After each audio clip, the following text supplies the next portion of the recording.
وبشي بركة سنيد ومالك يوجه ريي وبالإله نو فرض يل الصيام كذا إلهي بين واجبي وبشي قرآن كإلهي أسودك سبحانه وتعالى حكم كخصوصا واجبات كإلهي نصاري أو صونك يسومتان كلا سوم هيو وحاكم إذا قفك إنه ككسبه التقوى إله كعبسي إنه ككسبه حان لك فرض يالي إلهي عبسدي سينان هلنو وتقوى الله أكزيات سمي وبالقفك وحش لي حلال أها ما أنت أكيهن حرام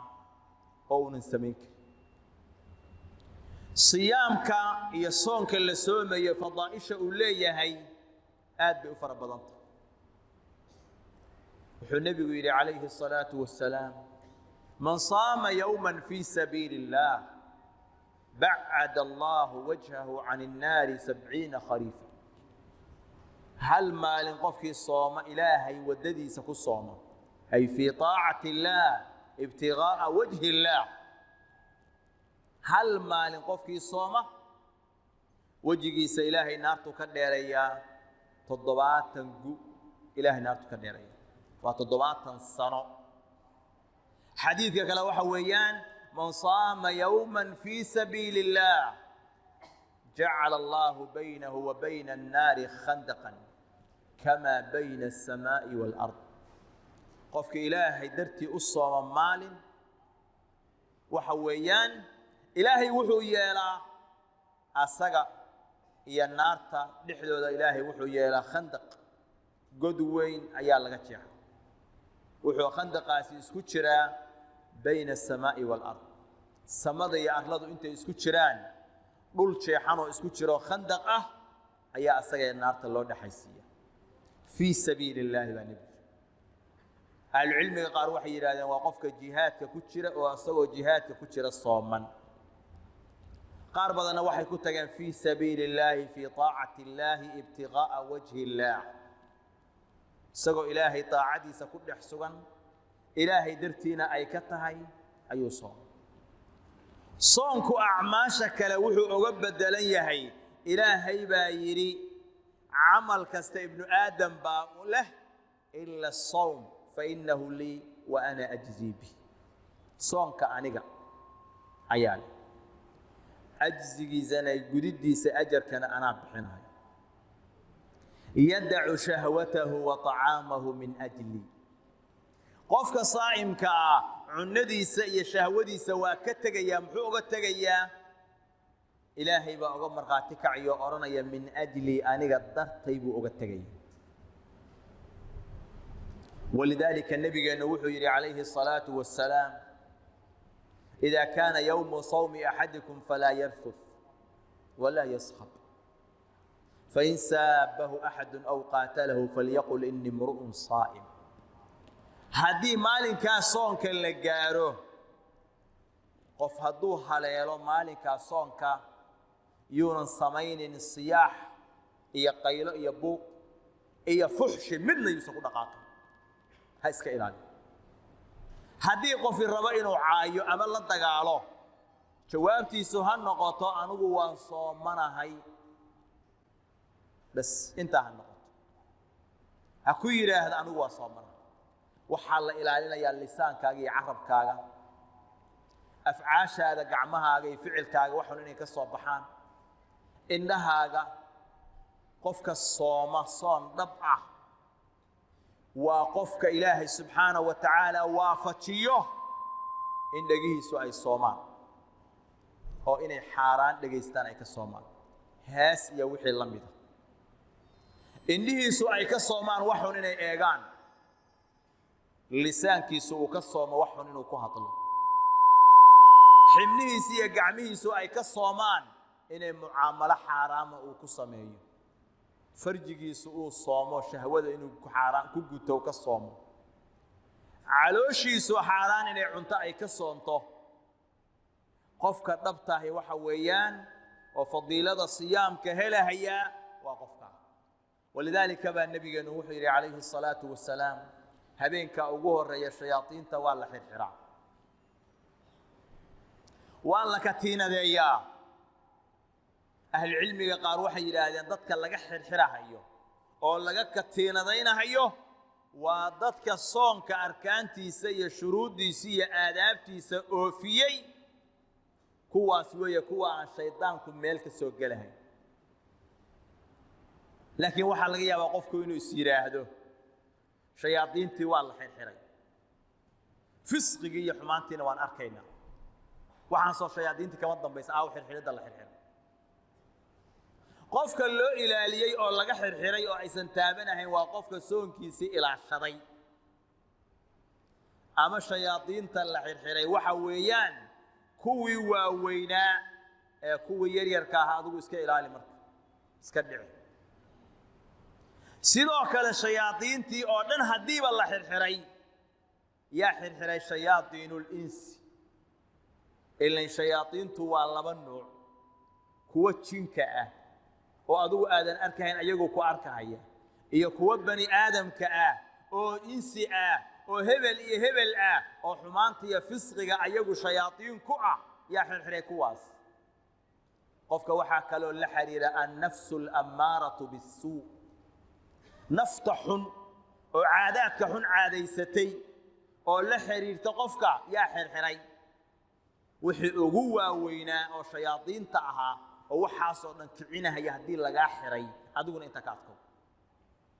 iska ganacsigaagu hadduu xaraam ah ilaahay waa toobadkeen maanta mucaamalo xun hadaa ku jirtay go hadaa wax u fiirsan jirtay jooji waxa la yiraahdaa soonka markii uu yimaado waxa jira kuwa tuuga ah oo soonka ajarkiisii qofka ka bililqaysta oo weerar ku soo qaada oo ka qanimaysaa jira waxa ugu horeeya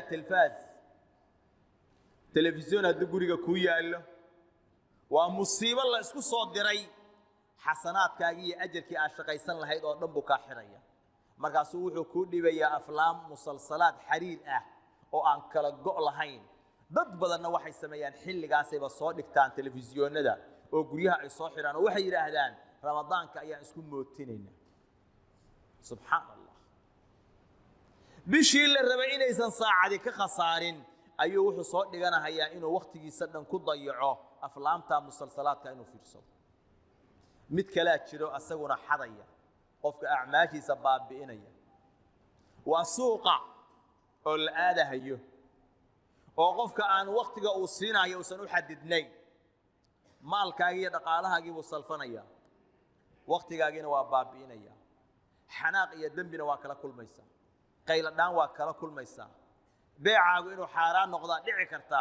saaka saa u aad galabta waxaad imaanaysaa adoo sifr liyadayn ah waxa sanaado ku diiwaan galay aan la arag dunuubta iyo dambiyadu ay kugu socdaan waxa kamida kuwa qofka soonkiisa fasaadinaya mobilkaaga caalamkii oo dhan halka ka daawanaysid waxa laga yaabaa saa markuu qofku u taabto oo furo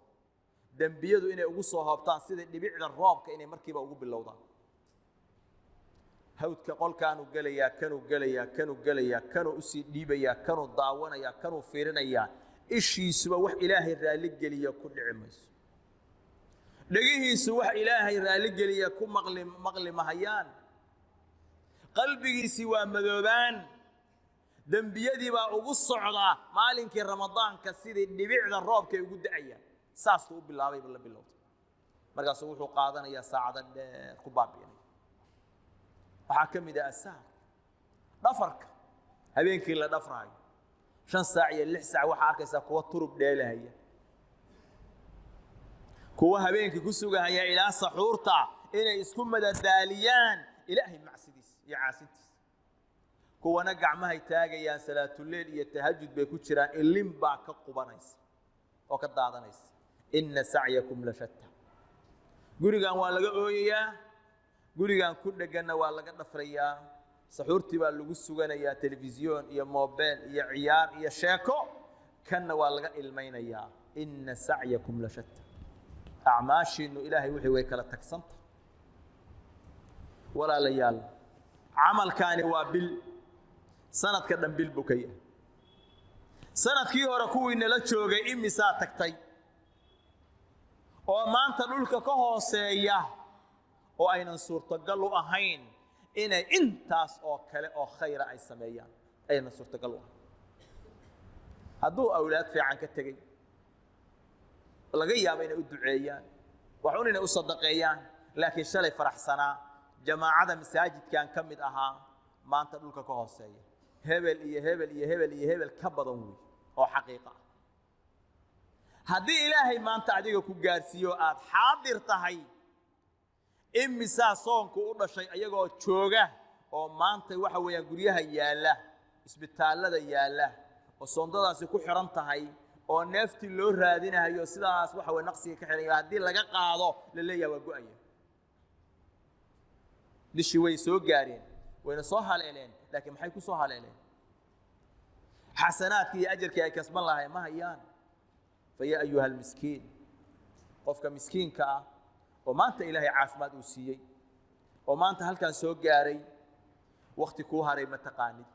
ilaahay intaan ku shukrino oo ku shukrino oo ku shukrino waxa weeyaan bisha aynu ilaashanna fadliga iyo khayrka ay leedahay aynu ku didaano wuxuu nabigu yidhi calayhi salaatu wasalaam ramadaan qofkii sooma isagoo waajibnimadiisa rumaysan ilaahayna kaga ajar xisaabsanaya gufira lahu ma taqaddama min dambi wixii horeeyo dambigiisa waa loo dhaafay qiyaamkiisa qofkii la yimaado istaaga taraawiixdiisa tukada isagoo rumaysan ilaahayna kaga ajar xisaabsanaya dambigiisii hore waa loo dhaafay wuxuu nabigu yidhi calayhi salaatu wasalaam habeen baa ku jira kun bilood ka khayr badan qofkii laga xarimo waa qof la xarimay oo la hoojiyey weeye ilaahay nagama hoojiyo waxaa ku sugan nebigu inuu leeyahay walilaahi cutaqaa'u min annaar wadalika kullu layla ilaahay habeenkaas ramadaan kasta habeen kasta oo ramadaanka ka mid ah khalqi badan baa ilaahay naarta ka xoreeya ilaahay nagu dar kuwa badan baa ilaahay naarta ka xoreeya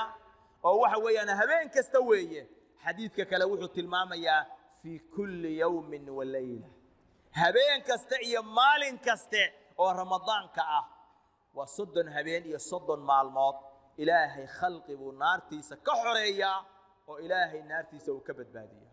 fadliga isaga waxa ku heli kartaa oo xasanaadka ku waafaqaysa haddii ilaahay aad bariyihiisa badisid acmaasha saalixaadka ku didaashid ikhlaas iyo daacad oo la timaadid ilaahay waa ku waafajinaya niyadaada hagaaji inaad tahay midka ducada iyo baryaha laga aqbalayo nabigu wuxuu yiri calayhi salaatu wasalaam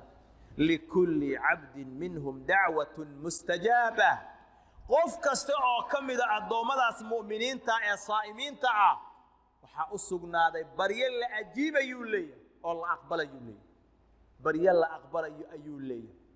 waa ka nabigu thalathatun la turaddu da'watuhu saddex baryahooda lama celiyo maxaa kamida as-saa'im hatta yuftir qofka sooman ila uu ka afuro lama celiyo bal markuu afurayo agteeda ayaa waxa ilaahay ka xoreeyaa naarta baryihiisana markaas waa la si aqbalaya ku didaal marka aad sooman tahay